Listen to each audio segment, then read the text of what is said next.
Welcome dear students in class 9 chapter 1 French Revolution. We already discussed three parts.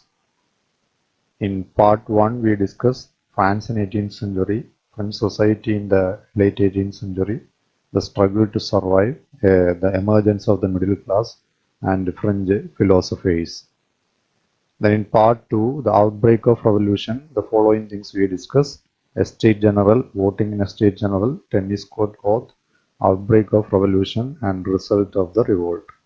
In part 3, we discuss France abolishes monarchy and becomes a republic. So the following 5 things also we discuss in part 3. So all these 3 parts video link is available in our description, so you can watch. Now we are stepping into the last part in this chapter, part 4. Revolution of women, the participation of women in revolution and the abolition of slavery and the emergence of the military dictator Napoleon Bonaparte. So first thing we are going to discuss in this part, revolution of women. Laws helped the improvement of women and struggle of women, abolition of slavery, the revolution, how the revolution affected the everyday life. That is a revolution and everyday life. Then Napoleon Bonaparte. So these are the six things we are going to discuss in this part, the last part of this chapter. So we can move into the first one, revolution of women. From the very beginning, women were active participants in the revolution. They hoped that their involvement would pressurize the revolutionary government to introduce measures to improve their lives. By participating in the revolution, that will result the revolutionary government to introduce some favorable measures to improve their lives. And most women of the third estate had to work for a living at that time. Most of the women from the third estate had to work for a living. Various types of work they done. Even they worked as servants in the rich people's house. Most women did not have access to education or job training at that time. Only daughters of nobles or wealthier members of the third estate could study at a convent.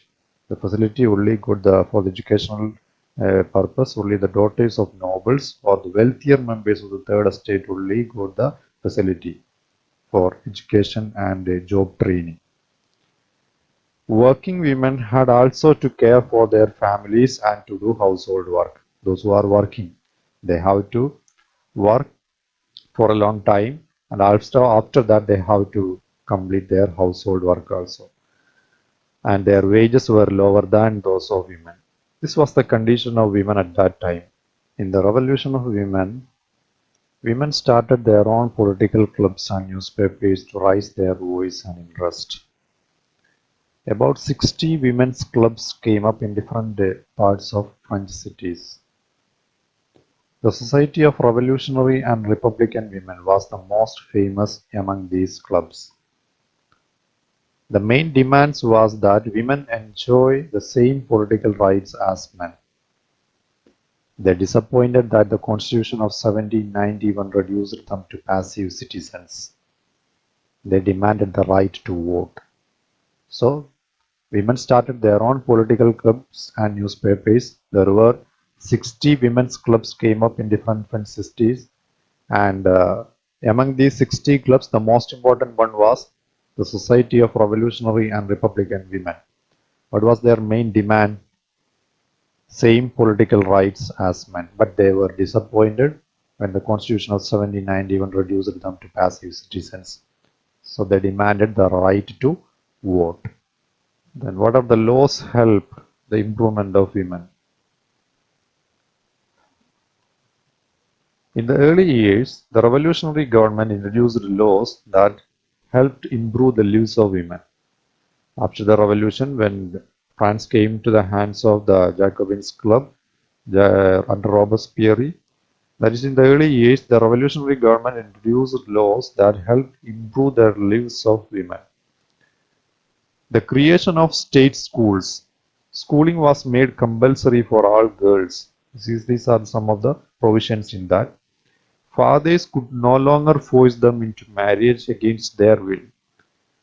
Marriage was made into a contract entered into freely and registered under civil law.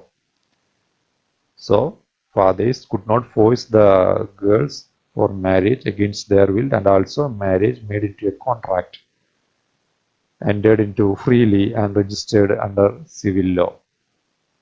Divorce was made legal both for men and women.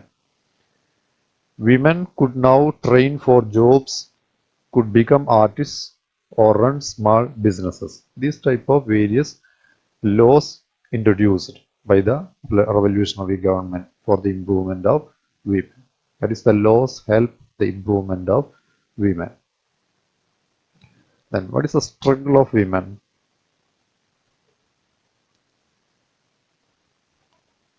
The struggle for equal political rights continued even after the revolution. When the revolutionary government came in France, their struggle for equal political rights continued. During the Reign of Terror, the new government issued laws ordering closure of women's clubs and banning their political activities. When the women's clubs were active and their political involvement was continuing, then during the Reign of Terror under Robespierre, the new government issued laws for ordering closure of women's clubs and banning their political activities. Many prominent women were arrested and a number of them executed by the revolutionary government. For voting rights and equal wages continued through the next 200 years in many countries of the world to get the voting right for women and also for equal wages. It continued, that type of struggle continued through the next 200 years in many countries of the world. The fight for the vote was carried out through an international suffrage movement during the late 19th and early 20th century. During the time of 19th and 20th century, international suffrage movement for the fight for the vote was carried out. It was finally in 1946 that women in France won the right to vote. This is the struggle of women. Then the fourth one, abolition of slavery. In the abolition of slavery, the most important social reforms of the Jacobins regime, the revolutionary government, was the abolition of slavery in the French colonies. At that time, the slave trade began in the 17th century. French merchants sailed from the ports of Bordeaux or Nantes to the African coast to buy slaves. The slaves were packed tightly into ships for the 3-month-long voyage across the Atlantic to the Caribbean islands. There they were sold to plantation owners. The exploitation of slave labor made it possible to meet the growing demand in European markets for sugar, coffee, and indigo. The economic prosperity of cities flourished, especially the port cities, Bordeaux and Nantes, flourished with the slave trade. So this was the slave trade existed at that time. So the most important social reform of the Jacobins regime was the abolition of slavery in the French colonies. At that time, the slave trade began in the 17th century, especially from the ports of Bordeaux and Nantes. The French merchants began to sail into the African coast to buy slaves. Because of the slave trade, slave labor, it is possible to meet the growing demand in European markets for sugar, coffee, and indigo. The economic prosperity of the cities, especially the Bordeaux and Nantes ports, flourished with the slave trade.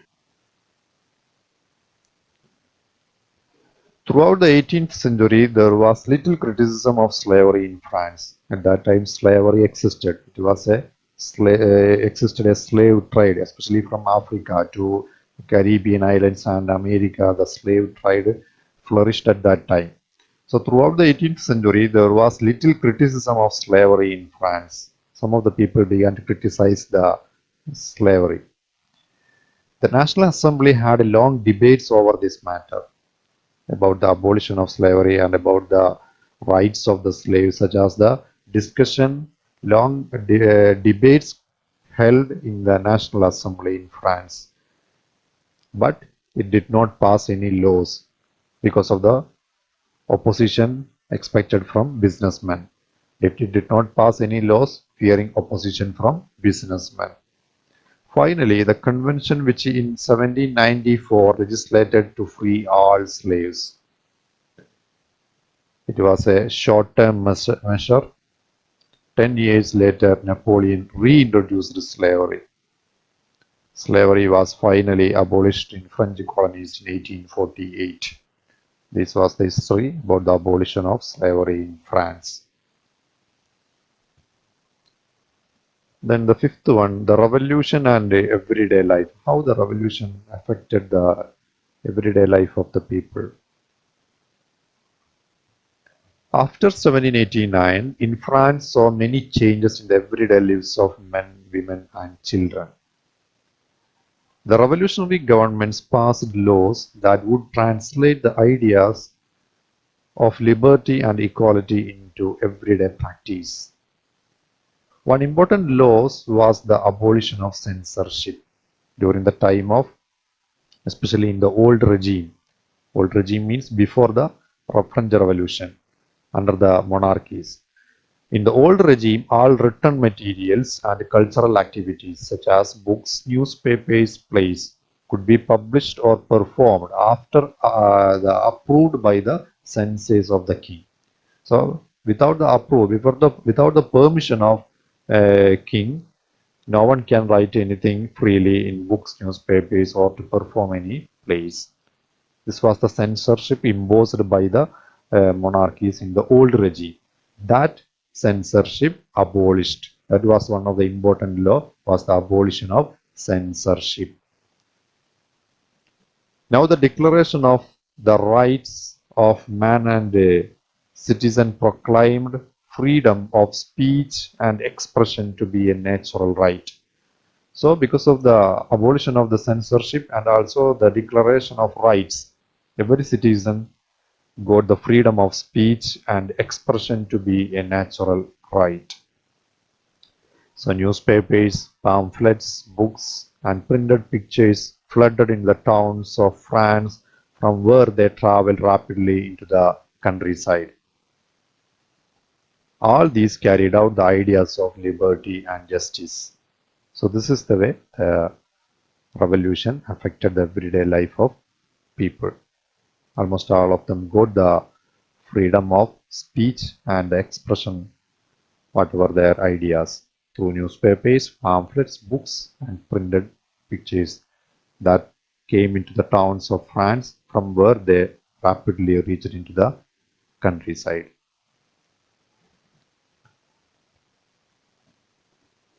Then the last part.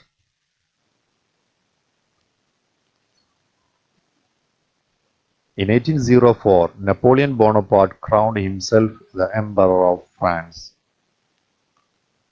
A political instability existed during the time of Jacobins, the revolutionary government. So that resulted for the emergence of Napoleon Bonaparte. So in 1804, Napoleon Bonaparte crowned himself as the Emperor of France. Then after that, he set out to conquer neighboring European countries. He started some expeditions to conquer the neighboring regions. He saw his role as a modernizer of Europe. He introduced many laws, that is called the Napoleonic Code or the Civil Code of 1804. He introduced many laws such as the protection of private property and uniform system of weights and measures, such as the Reformation he introduced. Initially, many saw Napoleon as a liberator who would bring freedom for the people, but soon viewed everywhere he is an invading force. When he began to conquer the neighboring region, the people began to think he is an invading force. He was finally defeated in the Battle of Waterloo in 1815. That was the end of the Napoleon Bonaparte. So the ideas of liberty and democratic rights were the most important legacy history of the French Revolution. So these ideas began to spread to various parts of the world. that resulted for the revolution in the various parts of the world. The ideas of liberty and democratic right. That is the most important legacy, not important history of the French Revolution. So, okay, thank you. The chapter is over. Okay, thank you.